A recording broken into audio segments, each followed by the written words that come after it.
Man, and talk some footy and how refreshing it will be. Daniel Hoyne is in the house. G'day, Hoyne. Sammy, G, great to be here. 9 games in. I don't think we're going to talk tribunal too much as a panel of 3 here for the next 60 minutes. I know you're a big fan of the tribunal, comings and goings. He's agnostic to the tribunal. Yeah, love it. Hoyne, can I ask you, as all the data spits out into your TV screen, your computer screen, what piece of data turned you on the most this week? Which one just sort of made you step up and say, got a little bit of a Turn tingle him there? on. Well, there's a lot that actually turned me on over the weekend, there? Gerard.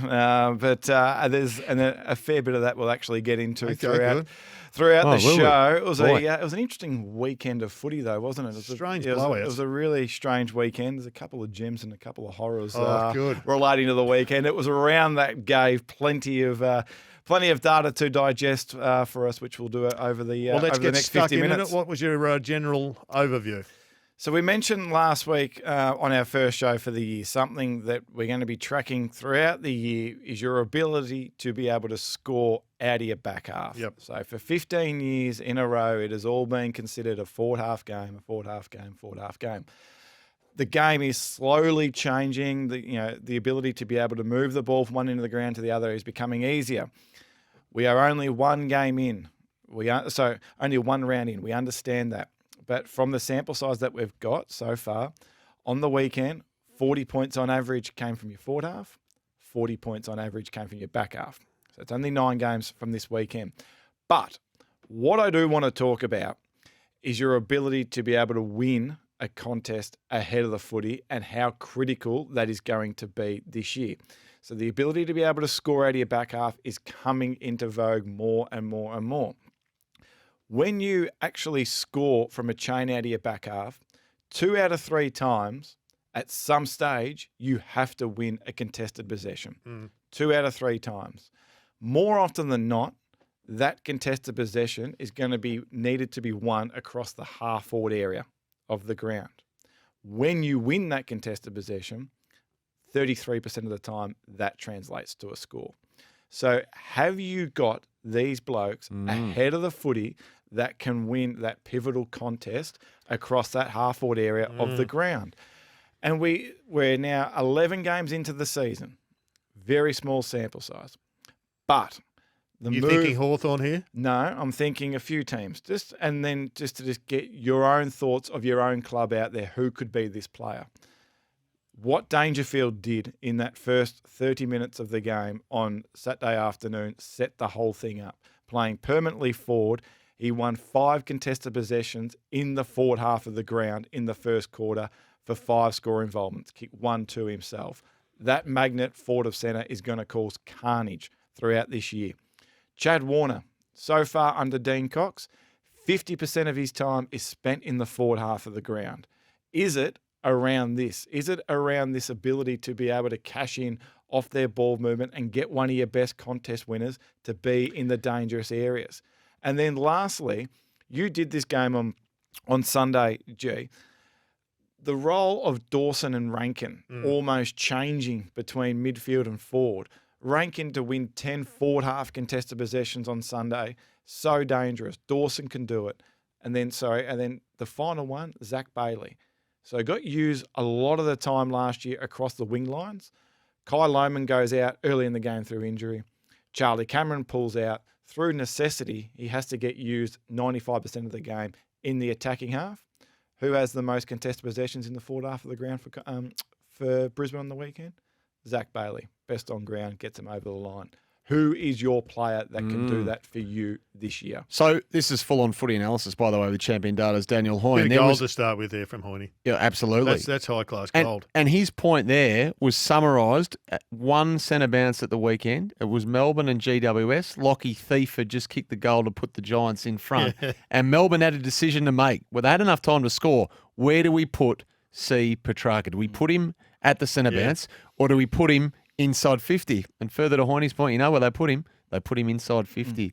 So that debate, people think, well, you've got to have him around the ball. You've got to have your best players around the ball, send it forward. But they thought clearly that if the ball was going to get kicked forward by him, what chance to have a kick and a goal? Yeah. But put him forward, win the contested ball, as you're saying, you're a greater chance. Yeah, and you can score. understand and I can understand both arguments, but you can understand where Simon Goodwin and Melbourne are coming from. We'll back Viney in, we'll back Oliver in, and if they win it, our best player He's forward. is ahead of the footy where we need to kick a goal with 50 seconds to go. So I can understand that, and I can also understand where people are coming from getting around the footy. But just have a bit, and just two players that I just want to just put on the radar for their clubs in regards to this conversation. So last year, Ollie Wines is a top 10 player in the competition at winning this type of contested possession, but we very rarely saw him in the forward half of the ground.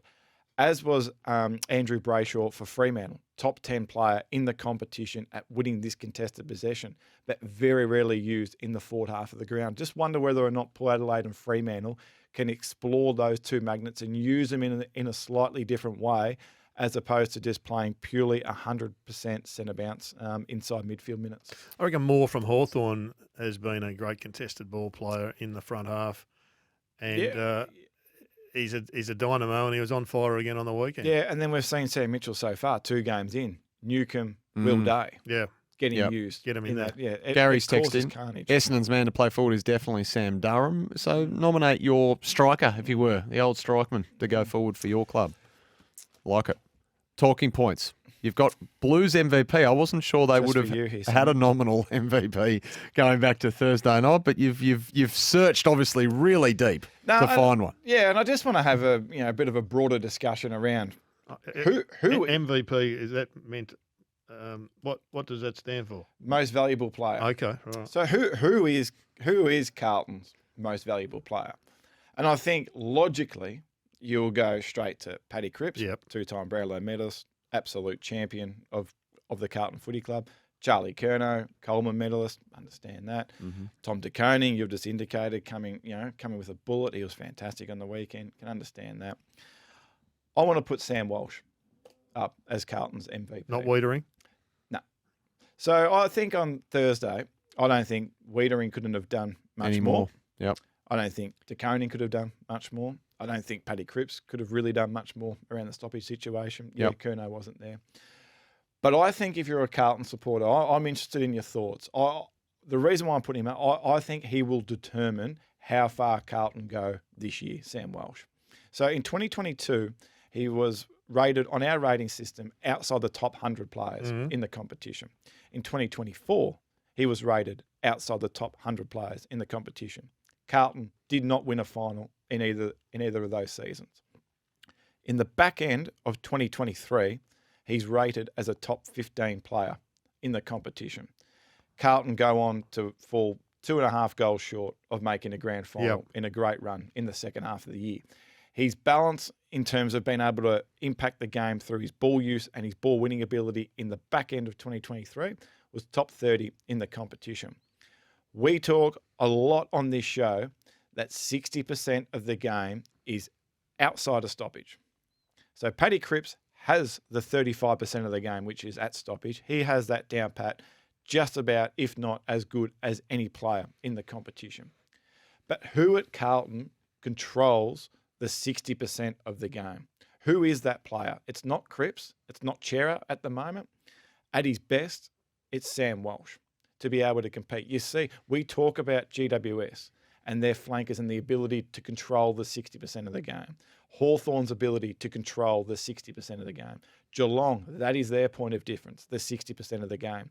Carlton need this guy to be that player for them who controls the 60% of the game. If he does, I think that will determine Where they finish. I think if he has a season that finishes him outside the top 100 players in the competition, I think they'll go very much in line of what happened in 22 and 24 and not winning a final. Question without notice. I'd love the data on this, though, but watching him closely at the weekend, he spent a lot of time forward. So I wonder, he's fit to return. Is he fit to perform? It's a comment that Craig McRae made today about Jordan De Goey. There's a lot of text about De Goey as well. And these texters are suggesting he's going to return forward of the ball. Yeah, but Sam Walsh isn't a forward, but he spent a lot of time forward on Thursday night. They're trying to ease him back in. Yeah. And Centre bounce attendance appeared way down. yeah, That's so just to the eye. 40% of his game time was spent forward on the weekend. And probably to highlight, the point that we're having a discussion here, half time where, they 6 goals, 7 goals in front, whatever he was, third highest rated player on the ground. Second half, 23rd rated player on the ground, and the game completely changes. So I think it's just, I just want to put the Sam Welsh discussion on the table after round one. What he does this year, I think, will have a large impact in terms of what Carlton actually do moving forward. A barometer, as it were. Daniel Hoyne's with us, the doctor from Champion Data. No one sees the game quite like Dr. Daniel Hoyne. Now, just repeating the news, if you missed it, Jackson Archer, that 3-match ban stands. He was unsuccessful at the tribunal tonight. He'll miss the next 3 matches. You got the Cats on your run sheet there, Hoyne? Yeah, so last year's final series, we put on the agenda the topic of chaos v control. So chaos being there's more ground balls won than marks taken, and control being there's more marks taken than ground balls won. And history suggests over the last 5 years, home and away footy, 50-50 in terms of control and chaos games. Finals, it goes to around 80%. Again, only very small sample size, 9 games. So from the 9 games on the weekend, only one of those games was played in a controlled fashion.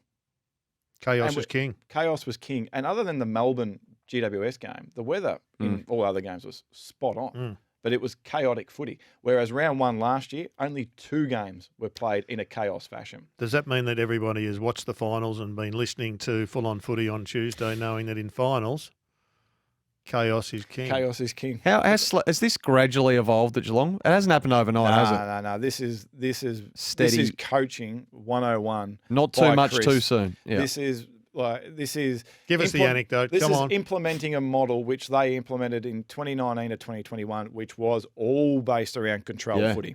They were controlled more than anyone else in the competition. It gets you home and away wins, but it doesn't get you the wins in finals. Why is that? So they go to a prelim, a granny, and a prelim 3 years in a row. Pressure. But Pressure, they fall too much pressure. Yep. You have to play perfect footy. And perfect footy in finals, good luck to you. Chris throws that away. 2022, they change. 23, they change. 24, they go to a whole different level. And what we saw against Freo, in terms of their speed, and we'll talk about speed of ball movement over the coming weeks and how we're actually calculating that. Their speed of ball on the weekend was the second fastest under Chris since we've been doing this. They're going again to another level. So, yeah, we saw it against Freo, but this isn't just a Fremantle. This is now close to a 30-game period where if you're watching Geelong, you might be watching them against St Kilda on the weekend. You'll be watching them throughout the year. They are a contender. They are fast. They are chaotic. They are go forward. They are surge. They are a different model to what we've probably all thought of Geelong for 15 years.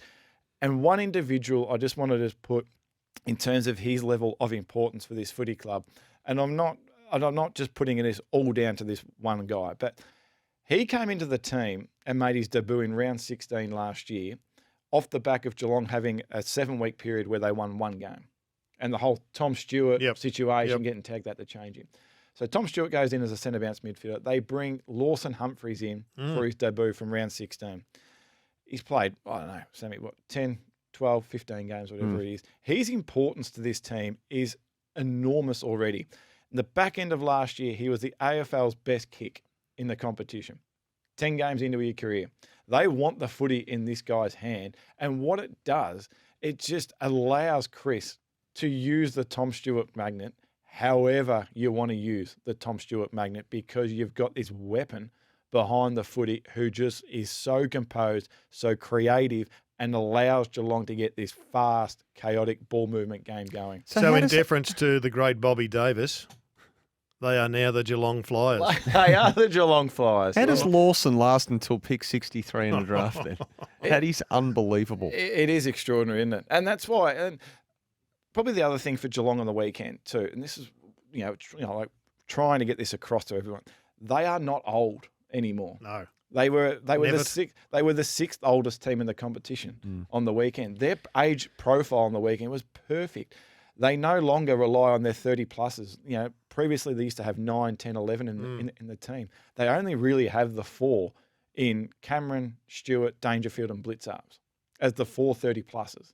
The rest of it is this beautiful blend that they're transitioning on the run and doing it so well. And look, people having a go at us, they didn't win it last year, they melted or whatever. They don't always win the premiership, but they're always in contention. And what I like about it is the synergy between their list management team and the style they want to play. So if you go back to 2020 when they, as you say, they were fully committed to control. You had a midfield of Selwood, Menegola, Duncan. Dangerfield was there, but you had Cam Guthrie there. You know, it was Graham Myers was just a kid. Brad Close wasn't there. Tyson Stengel wasn't there. There was a serious lack of speed. But then look at the additions they've made. Bailey Smith, now the latest one to come in. They have the cattle to play the style. But I've had a few people that have referenced exactly the same as that text machine before that, they didn't win it. They were in front of a prelim with 2 minutes to go. And Charlie Cameron has that great contest. Archie does one from 40. And then Cam Rayner kicks one on the left from 55 to win it. Like, you can go down playing good footy in a final, which they did last year. Yep. We hold footy clubs to very high account. If the premiership is the only measure of success, then Good luck. Good luck. So a lot of hype around the Cats again. A lot of hype across the border in South Australia for Matty Nix's Adelaide Crows. And I'm on board. They did nothing to douse that in the weekend in our first viewing. Geez, you created headlines with your commentary on the weekend. Did I? I'm sure snippets come out left, right and centre with you saying that they're going to win the flag. I didn't say that. What? I didn't say the flag word. Hello? I said there's no ceiling on the Sounds like a premiership Crows. declaration to me. So two-part conversation I just want to take here with Adelaide. So first, I was really interested in your thoughts in the commentary around the addition of Murray Davis and what that's going to do. So for those that don't know, Murray Davis has come across from Brisbane, been there for years and years, and obviously the Chris Fagan successful model that they've put into place. So again, only 120 minutes sample size that we've got, but it did look different. Far more uncontested marks than we've seen from Adelaide last year. And the more Mark Rasciuto denied that he had the influence, the more they did it. The more I knew he did. The more they did it. They went forward a lot less than what they did last year. So last year, around 90% of the time where they kicked it, they went forward. On the weekend, 80% of the time they went forward. So a little bit more lateral, sideways sort of kicking. So that's just something to just keep an eye on this Saturday, MCG 120 against Essendon. Do they actually play that again, or was that just a once-off against St Kilda? I just love their talent. Their talent now, with the inclusion of 3 more mids and a top 4 pick in the draft, who looks like a ready-made player, is extraordinary. And you got Thilthorpe fit and firing. Call him by his proper name, the Thil Seeker. The Thil Seeker. And your man, who's the number 1 rated player in the game, potentially. Isaac Rankin. Isaac. Oh, how good was Isaac? We just talked about him before, but. And that's the second part where I just want to get into, and this is sort of your area as well, Sammy, more than us, I suppose. But the list management decisions over an off season. So watching Adelaide on the weekend and seeing Cumming and seeing Peatling and seeing Neil Bullen and then Draper come on as a sub in the second half reminded me a lot of Collingwood and what they did at the end of 22, where they brought in Bobby Hill, they brought in McStay, and they brought in Tom Mitchell and Frampton as well, and very similar sort of picks and players which they actually gave up for those players. So McStay was a free agent, Isaac Cumming free agent, so it's cost you nothing. Yep. Neil Bullen cost you pick 28, which is going to turn out to be an absolute bargain. For Adelaide. Bobby Hill basically cost pick 34. Yeah. James Peatling cost, in effect, a round 2 and a round 3 selection. Tom Mitchell cost Ollie Henry down from Geelong. So, give or take, very similar. So they didn't give up ridiculous selections or players to actually get these guys in. So the addition of Peatling to the team, so top 10 pressure player in the competition last season. Pressure was a little area of concern, especially in the forward half of the ground for Adelaide last year. So his ability to be able to lock down on a player. We saw what he did against Errol Goulden in the final last year, what he did against Dane Zorko in the final last year. He has the ability to do that should Adelaide need that. And then the addition of Neil Bullen, he's always been rated so highly in our system.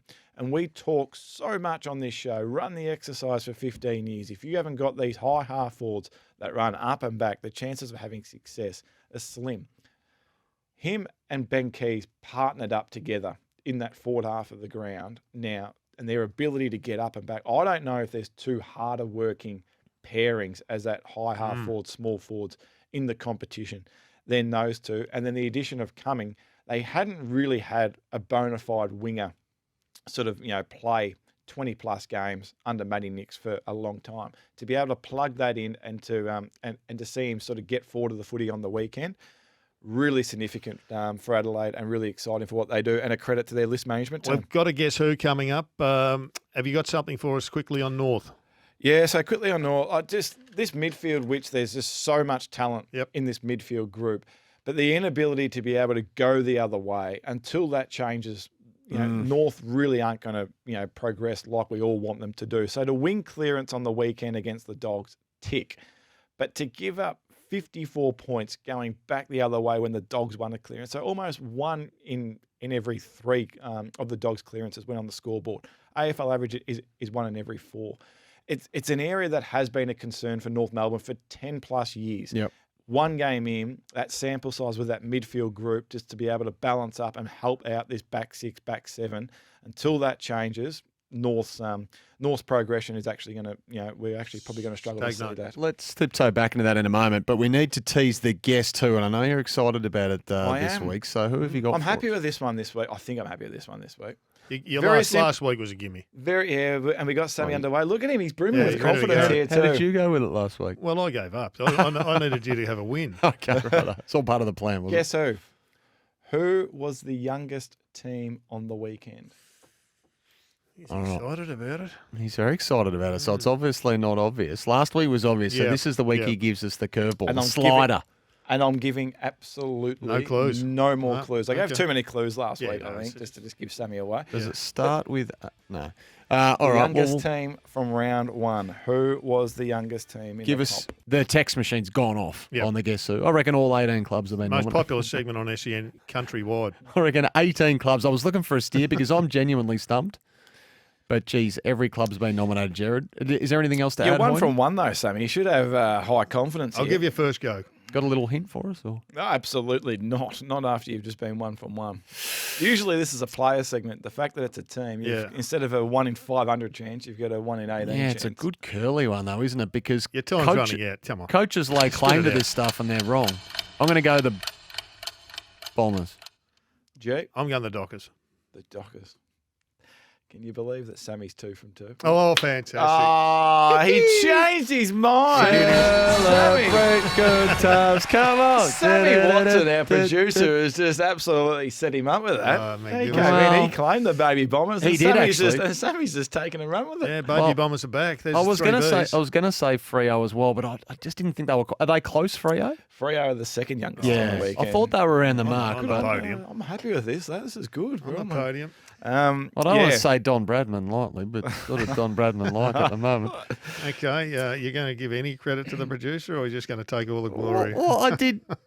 Well, he might have swayed me, but there's a lot of text here. I could have been. The text machine swayed him. Where's Melbourne? There's a lot of support for the Demons, who had a lot of young kids in. Yeah, Melbourne were the 7th youngest team on the weekend. A lot of Essendon on the text. What about the Saints? They're sprouting that they're the youngest. Saints were the side 7th oldest team on the week. Oldest? 7th oldest team on the weekend, the Saints. So it's just an interesting one, and I didn't pick this up until Sunday when you just start, doing some of your review work and having a look at what's happening, and it's always an interesting report just to go to, in terms of just seeing where it was. And when I saw the Bombers as the youngest, that's interesting. We'll use that on Tuesday. So of their 23 players that played against the Hawks on the weekend, they only had a 130-pluser, which was Dylan Shield. Yeah. On the weekend, they had 14 players under the age of 25 on the weekend, the Bombers. So, and clearly we.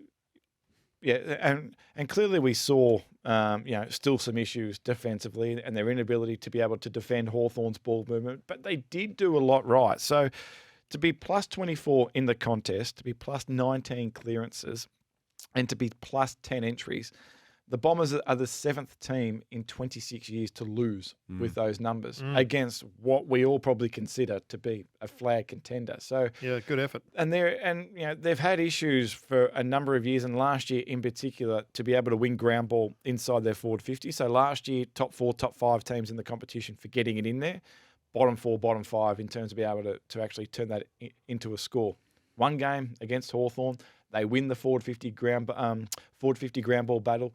They get 9 scores on the scoreboard from forward 50 stoppage against the Hawks. Unfortunately, they kicked 1 goal late, but 9 scores was the most Hawthorn has ever conceded in a game of footy. So they did do a lot right against quality opposition. Defensively, still the issue. But I think if you're an Essendon supporter, yes, it's frustrating, but you can probably understand the messaging that's now coming out of, out of the Bombers over the last, few months. Chris he's actually doing the dishes down at Chin Chin at the Catter. He wants to know, is the age issue at Geelong still relevant? I know you addressed it. Where are they? So they were the 6th oldest team. 6th oldest? In the competition. Who's the oldest? Pies. Collingwood are almost 2 years on average. I was just going to mention Collingwood. So it's been reported reported it's the oldest Collingwood side in history. Is it? And the 4th oldest side in the history of the game. I'm not sure if either of those two Competition's things. getting older, though. Safe to say, they're old. They're on your hit list, though. Yes, and the topic that is on my hit list, I'll just save that very quickly with Collingwood, but we'll get to that, which we've been on about for the last 18 months. So Collingwood do not want to get involved in a kicking game. They want to get involved in a handball game. So from a speed perspective, no one moves the footy faster than what Collingwood do by hands in the competition over the last 2 years. No one moves it slower by foot than Collingwood over the last 2 years. Now they've got the addition of one of the best kicks, if not the best kick in the competition in Dan Houston, whether or not that profile changes. But they haven't had, the highest quality of ball users by foot, hence why they don't get involved in that quick game. When they get involved in the handball game, that's when we see that ballistic run-through corridor Collingwood at their best. GWS forced them into a kicking game for 3 quarters in round 0. How do you do that? It looked just pretty much pressing up on them, shutting them down through the corridor, and actually putting enormous heat on them, which the Giants did to actually force them to dump it in. Then we saw what Sam Taylor did behind the footy, Jack Buckley, all these guys behind the footy. But then on the weekend against Port, we saw more of that handball game, a lot more of that handball game come back in. As a result, they get their 10 goals off their back half, which they have not done since their premiership season. Yes, they played, Port Adelaide on the weekend, but it was just good to see that energy, that run, that bit more speed than what we actually saw from Collingwood in round 0. 2 players I want to put on the agenda here, and I mean this in the with the greatest amount of respect. I never thought I would be talking about Ned Long and his importance to what happened on the weekend against Port Adelaide. So no Collingwood player impacted the game on Saturday night more through how they won the footy than what Ned Long did.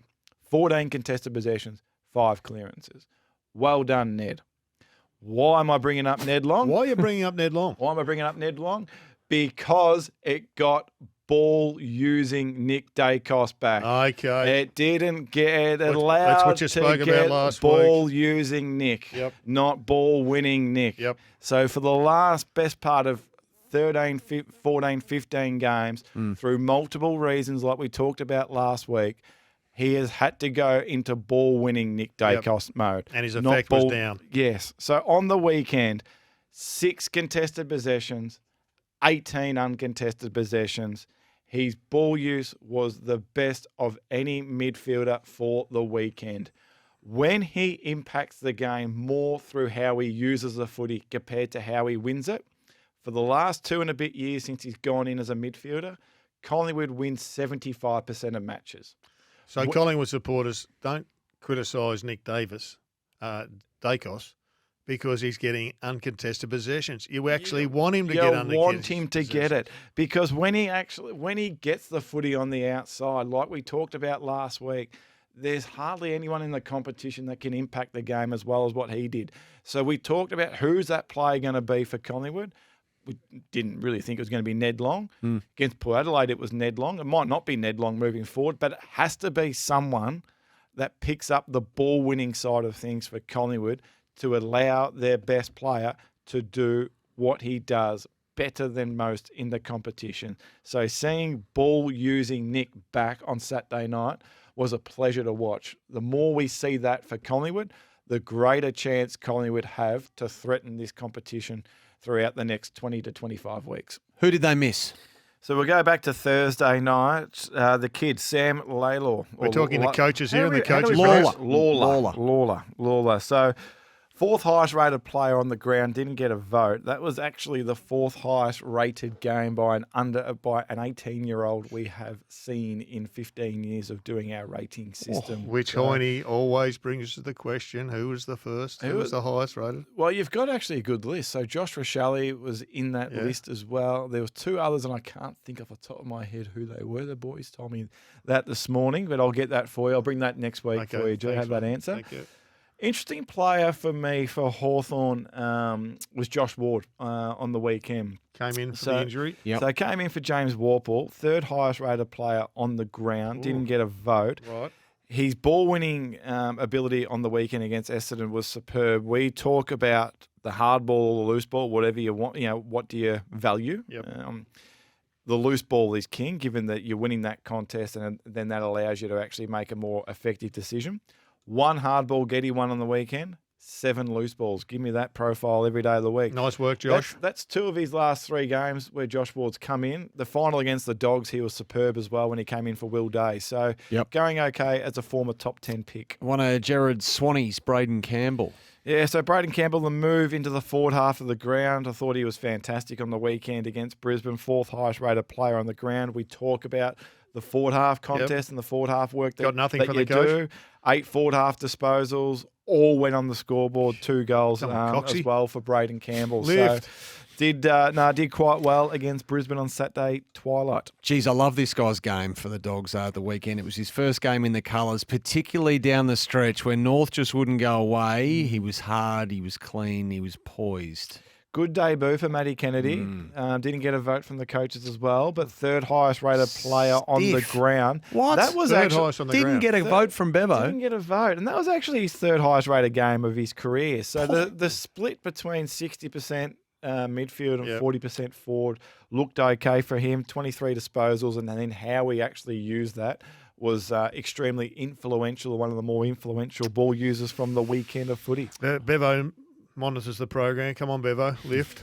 You've got a Magpie defender down here as well. Yeah, so Braden Maynard, 2nd highest rated player on the ground. Collingwood v Good effort. Port. He had a car Didn't accident during the week. Yeah, so great effort. Didn't get a vote from the coaches. That was actually his 3rd highest rated game as well. Might have been in the for coach's his car. career. So 2 goals, very unlike Braden, but incredibly influential against Port Adelaide. Zach Merritt, according to one of our texts, spent a lot of time the whole last quarter in the forward line, and I don't think he attended a centre bounce. Hoyne. Absolutely spot on. Whoever texts that in, that Yeah. might just come through a champion and see if they want a job. This is Steve, and Steve's also wondering, did Essendon's numbers improve without him? Without they actually went okay, and Archie Perkins, his second half and his last quarter was actually really influential. So interested to know whether or not the impact of having your captain in the forward half of the ground and a bit of leadership in the forward half of the ground. They are really young in that area. If you think of Caddy and Kako and Perkins and Nick Martin going in there, so having Merritt forward to centre for 100% of the last quarter could have really helped the youngster in Nat Perkins wants to as know well. it's the best Collingwood forward line we've seen in a long time.